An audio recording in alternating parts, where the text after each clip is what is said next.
ಪಶ್ಚಿಮ ಬಂಗಾಳ ರಾಜ್ಯ ವಿಧಾನಸಭೆಯ ಎರಡನೇ ಹಾಗೂ ಅಂತಿಮ ಹಂತಕ್ಕೆ ಬಹಿರಂಗ ಚುನಾವಣಾ ಪ್ರಚಾರ ಇಂದು ಸಂಜೆ ಕೊನೆಗೊಳ್ಳಲಿದೆ.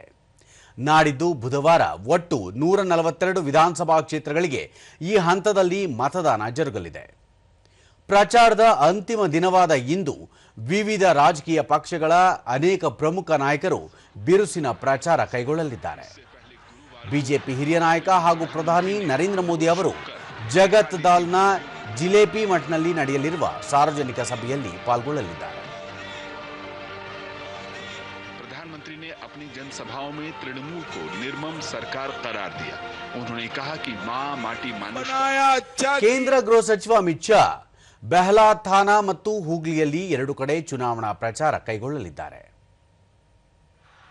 भाइयों बहनों, मोदी जी ने ಅದೇ ರೀತಿ ತೃಣಮೂಲ ಕಾಂಗ್ರೆಸ್ ನಾಯಕಿ ಮಮತಾ ಬ್ಯಾನರ್ಜಿ ವಿವಿಧ ಕಡೆಗಳಲ್ಲಿಂದು ಪಕ್ಷದ ಅಭ್ಯರ್ಥಿಗಳ ಪರ ಪ್ರಚಾರ ನಡೆಸಲಿದ್ದಾರೆ.